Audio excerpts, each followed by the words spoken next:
Business-to-business trading is all about negotiation, bargaining, and market power. Ideally, we would want there to be plenty of sellers in competition with each other, since otherwise somebody could gain market power and drive prices through the roof. But sometimes, even with few sellers who hold some market power, prices may stay low because buyers have market power themselves. So how important is competition among sellers as opposed to buyers being big enough to demand a better deal? Our research looks at upstream competition among sellers and downstream buyer power in the UK's brick industry. It turns out there's more to the brick industry than you might think. Upstream, there are a small number of similar sellers with brick manufacturing plants close to clay deposits. And because bricks are fired in kilns that are best run continuously, while brick demand can vary over time, sellers often keep significant brick inventories. Downstream, there are many different types of brick buyers. There are builders who buy just what they need for a construction project. And there are many more retailers who act as intermediaries.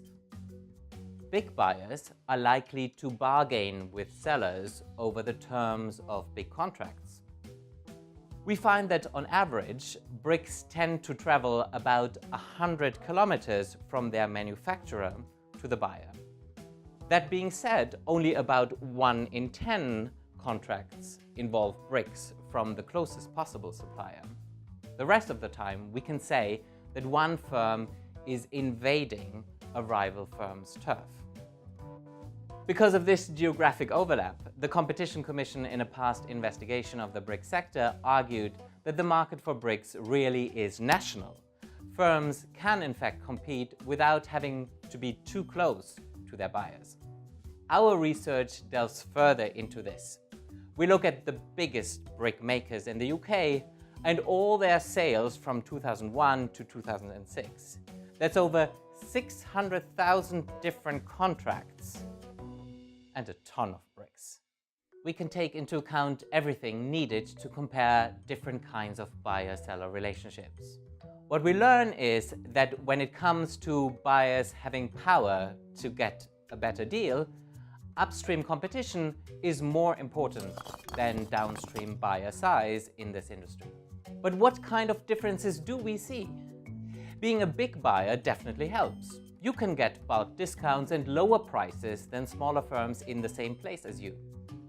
In this case, we see that big buyers pay on average about 3% less than smaller ones. But ultimately, it is more important to have a range of brick makers to choose from. These sellers compete for your business and are more likely to give you a discount if they know you can always go elsewhere. Many big buyers have established supply relationships with a number of sellers. So when negotiating with a seller, a buyer who has more established supply relationships has more credible outside options. The more outside options a buyer has, the lower the price the buyer pays. So if you're buying 1,000 bricks, the average effect of going from 1 supplier to 4 suppliers is that the price you pay is roughly half. If you're a small buyer, the price is less than half. The key thing is that the effect is different for different sizes of firms and in a way that you might not expect. In fact, our results show that sometimes size can work against you. If your local brick requirements are so large that a close rival seller is unlikely to have the capacity to meet your requirements, you have few or no credible outside options, and so your benefits from competition are limited. Now that I've laid out the brick industry, what's all this cement to me? Often, competition authorities look at the effect of competition on the average firm.